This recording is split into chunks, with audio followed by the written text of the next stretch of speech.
Pardon the interruption, but I'm Mike Wilbon in Los Angeles today. I am rarely in our studio, okay. Tony never is. More leg room for Phil and Frank.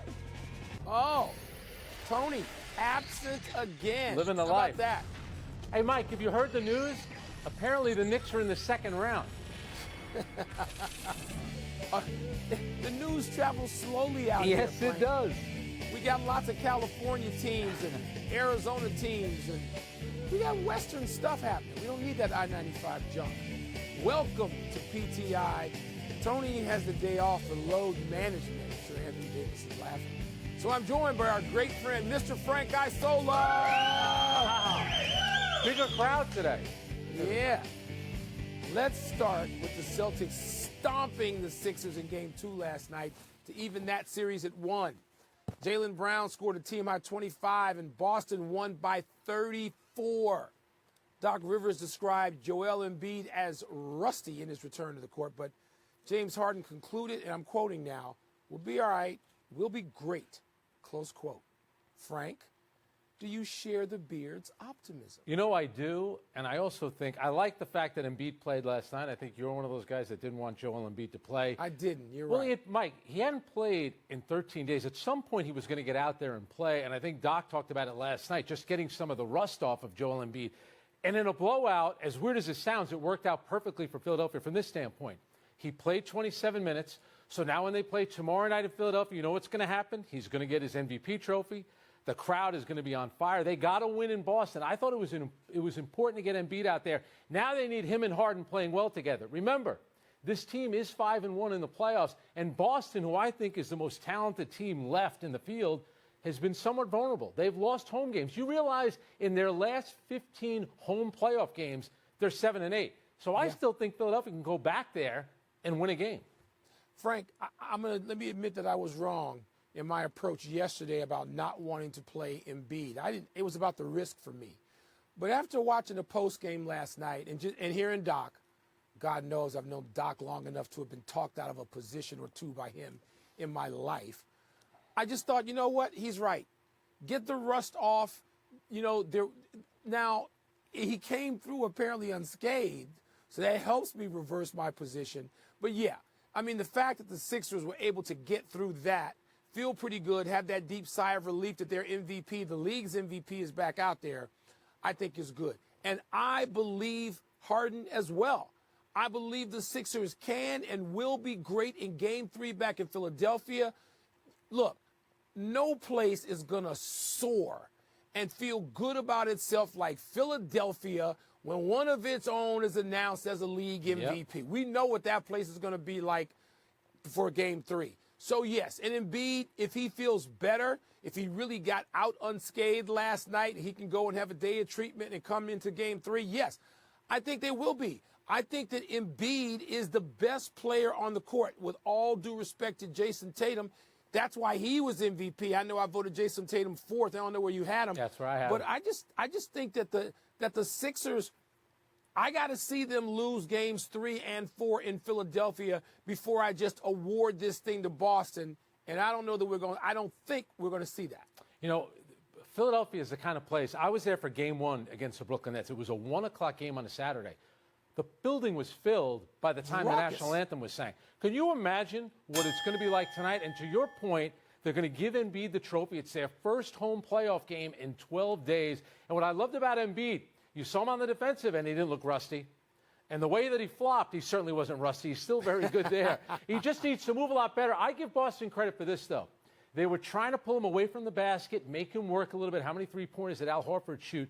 But do you agree with me, though, about Boston when you look at the head coach, Joe Mazzulla? He has got, you talk about a no-win situation. They made the finals last year. They don't have to play Milwaukee. Milwaukee's out of the way. They lost that Game 1. Everyone was coming down on Joe Mazzulla, yet nobody talks about him after Harden goes from 45 to 12 points. That's why he's got so much attitude. Right? He's got so much attitude last night. It's personal. Yep. Be careful. Yep. Just be careful. Absolutely right. All right, the Lakers and the Warriors are back on the court tonight in San Francisco for Game 2 of their series. The Lakers took Game 1 on Tuesday night behind a monster performance by Anthony Davis. How about this? And Draymond Green says combating Davis is a team effort, but it starts with him, and he's got to play better. So, Mike, what do you expect from the Warriors tonight in Game 2? I expect them to play better. I mean, people could go crazy with adjustments if they want. The Warriors have no adjustments. There's no adjustments. Not personnel-wise. What are they going to do, bring Nate Thurmond in off the bench? Clifford Ray? What are they going to do? They don't have any size. I mean, they're going to have to play better at small ball. I don't like small ball, never have. Because to me, if you got great bigs, we're going to beat great smalls. Now, this series is a long way to go, and these great smalls can win. But their big lineup has Draymond Green being a big guy at 6'6", maybe. I mean, so he and Looney, that's not a lot of size, Frank.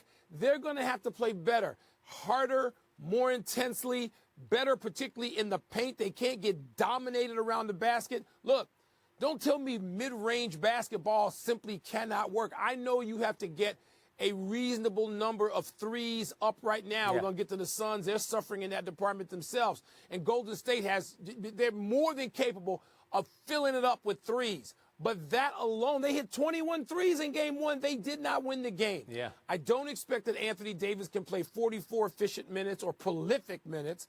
I don't expect that LeBron can play 40 minutes. And I don't think T. Lue, I went back to the future. I don't think Darvin Ham is going to ask that of them.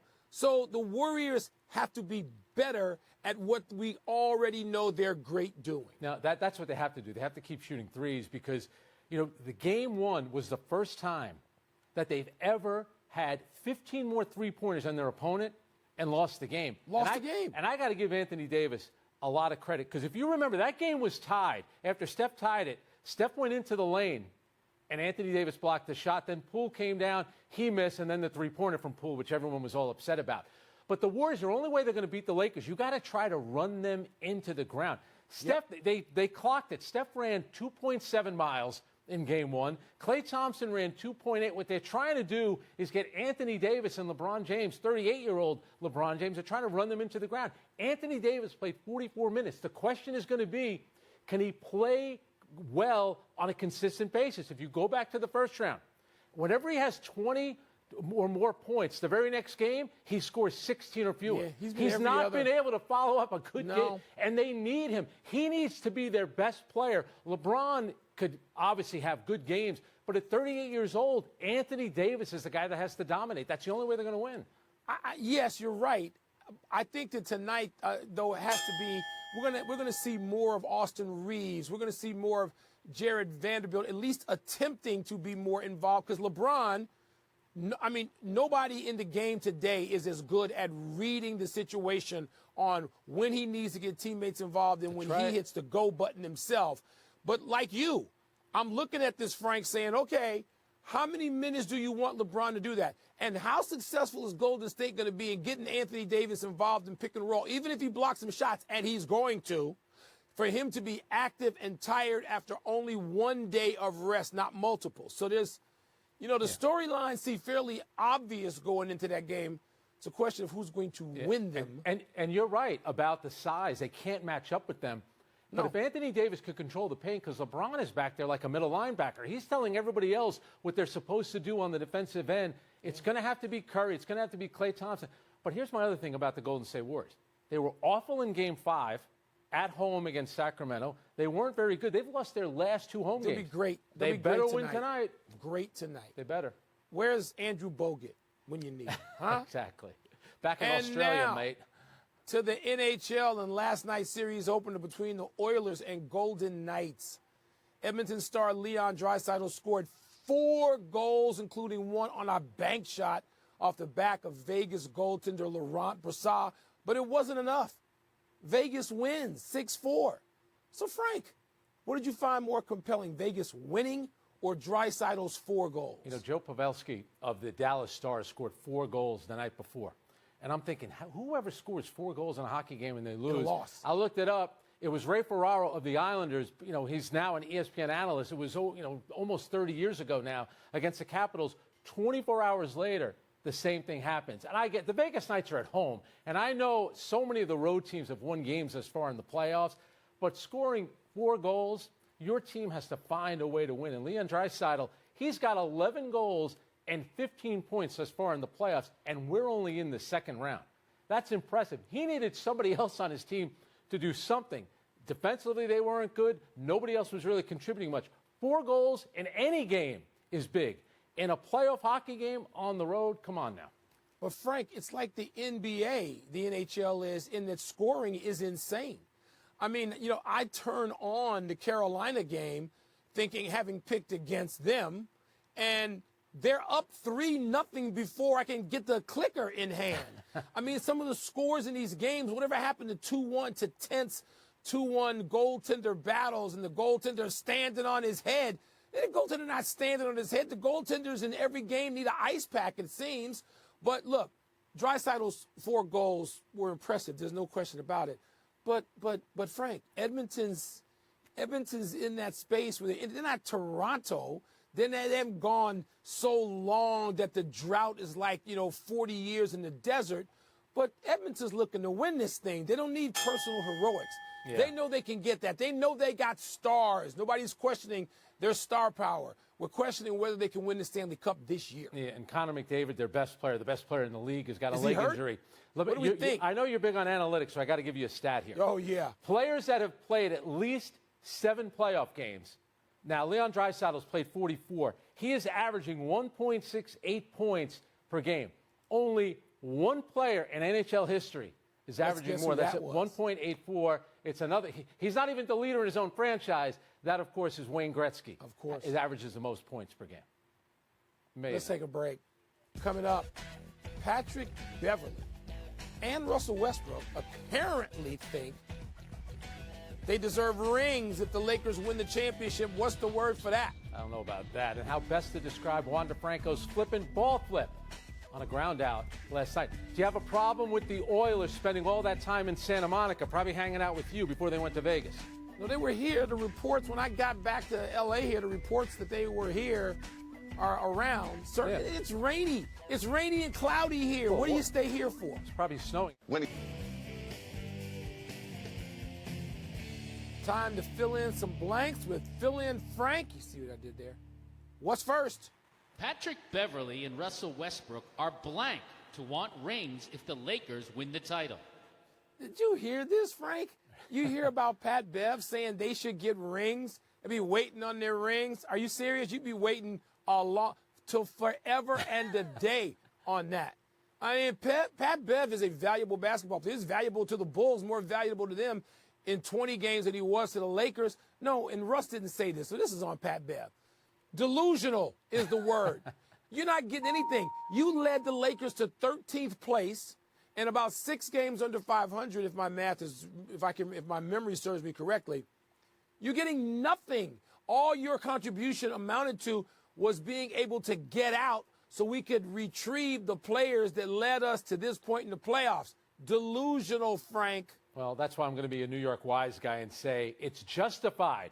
The trades that they made for both of them helped the Lakers. So Rob Pelinka did a great job around the trade deadline. But I agree with you.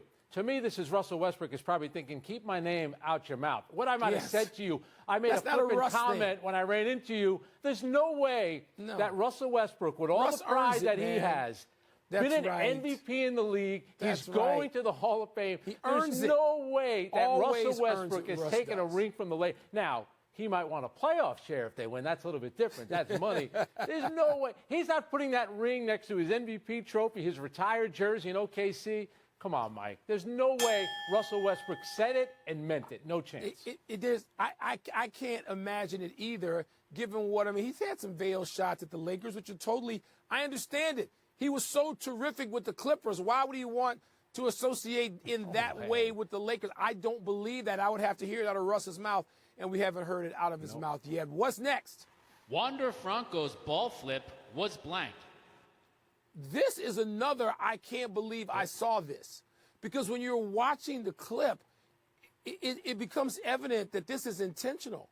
That this is not, it's like Little League. And then you're thinking, okay, he's not going to possibly beat the runner there. Look at this. Yeah. This is like Little League. My word is provoking. Because I know when this guy comes up, I'd be dusting him off with some chin music. That's when that is legit, Frank. That's when baseball's unwritten rules all come into play. the first pitch with 1 second gone on the pitch clock, I would be aiming straight at his chest like it had a target on it. Are you kidding me? Well, provoking. Well, this isn't PTI 2003. That would have happened. That ain't happening anymore in baseball. I'm going to call it practice perfect because I covered baseball for 2 years. You go down to spring training, you watch infield practice on day of a game, you'll get a couple of the infielders doing that. You know, they're so good with their hands, and they'll make those flips. They never were going to do it in the 80s, in the 90s, game. Early 2000s. Because they would get dusted. But this is the same guy. Let's remember, he made a Kevin Mitchell-like catch. Was it a week ago or 2 weeks ago? He's out great. of a barehanded catch in foul territory. Yeah. Now he's an unbelievable player. And you know what? Baseball's tried to make themselves more fan-friendly. Things like this actually work for the fans. Frank, if I was a GM, I would call up or off the street. I would get a pitcher who'd be willing to take him down. It doesn't work the like that next anymore. time we see that team, huh? It doesn't work. Bob Gibson's not walking through that door, Mike. It doesn't happen anymore in baseball. And you know the what? Game's changed. And you know what? With him out, without him doing that, baseball is you know what I'm saying. That's why they got to call Theo Epstein in to fix it, instead of him running the team and getting into another World Series. That is the final word. Let's take one last break, but still to come. Should the Mets be concerned about Max Scherzer? And Michigan's big-time center makes a decision on where he'll be transferring. I know what you're saying. It's different, though, now in baseball. Bat flips now. That's a ball flip. But he did it backspin, Mike. That was impressive, actually, with this. It was. It's time to get happy, people. Happy 34th birthday, Rory McIlroy, the four-time major winner, is back on tour today in Charlotte after taking a 3-week break. Rory says he needed time to regroup after missing the cut at the Masters, the one major he still needs to win to complete the career Grand Slam. By withdrawing from the Heritage the week after Augusta, McIlroy sacrificed a $3 million bonus, but said earlier this week it was worth it to have him get some things in place. McIlroy shot a 368 in today's first round at Quail Hollow. Yeah, he likes that course. He's won it three times. You mentioned winning a major. The last one he won was the PGA back in 2014. It's been a while. Best finish at the Masters was second place, and that wasn't this year. He really struggled. Game needs him. They need him playing as many weeks as possible. Happy anniversary, Albert Pujols. On this day 5 years ago, while playing with the Angels, Pujols flared an opposite field single to right against the Mariners for his 3,000th career hit. Over his 22-year career with the Cardinals, Angels, Dodgers, and Cardinals again, Pujols compiled 3,384 hits in all, 703 of them home runs. That puts him fourth on the all-time homer list behind three guys named Bonds, Aaron, and Ruth. But I think he would have ended up being up there with Ted Williams as the greatest hitter of all time had he never left the Cardinals. Last Friday, the now retiree took in a game between the Cardinals and Dodgers. A fuller beard and mustache made him almost unrecognizable. You know what? He looks pretty good. How about his first 10 years, though, in the majors with the Cardinals? He averaged batting .331, 41 home runs, and 123 RBIs. Ted plus. Excuse me.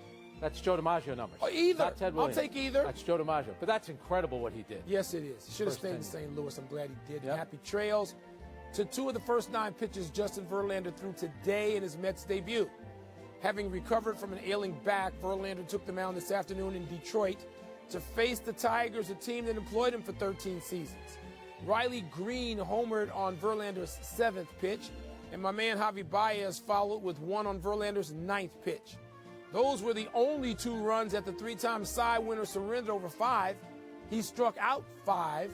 The Mets are counting on pairing Verlander and Max Scherzer to dominate this season, but the Tigers roughed up Scherzer yesterday.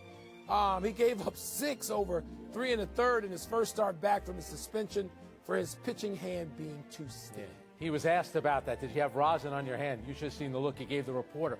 One of the reasons the Mets are 16-16, Verlander and Scherzer have combined for only 7 starts. They got plenty of summer. Plenty of summer coming. They don't look at it like that in New York. We're running out of show. Let's get to the big finish. Cardinals starter Jack Flaherty gave up 10 earned over just 2 1/3 to the Angels today. You concerned about the Cardinals? Well, keep laughing. They're 10-22. This century, they've had one losing season. Think about that. They've been consistent. That's it's all White falling Sox apart. bad, 10-22. Michigan Hoops transfer Hunter Dickinson, posted that he's committed to Kansas. Is that a big deal? Yeah, he averaged 19 and 9 last season. He's a good, proven player, and Kansas is getting another one. AS Roma manager Jose Mourinho said he wore a recording device to protect himself from bad officiating during yesterday's match. Your thoughts? We need Jose in the NFL or the NBA, the NHL. He's famous for the telling the media, respect. Respect. I've won a lot here. Respect. The Hurricanes crushed the Devils 5-1 in Game 1. Didn't you pick the Devils? I picked them. I'll live with it. I'm still picking them. Last one. 2 NHL Game 2s tonight. Let's see what your picking skills are. Who you got? All right. The Stars are going to win at home. The Panthers have now won 4 straight games, 3 on the road. I got the Panthers winning tonight. Leafs tonight. We're out of time. Thanks for watching. I'm Frank Isola. I'm Mike Wilbon. Same time tomorrow, Knuckleheads. Check out NBA Countdown at 8 Eastern tonight. A full hour ahead of Lakers Warriors. We got a lot to say. Now, your sports. Who do you got winning tonight? Lakers Warriors. Oh, Dub.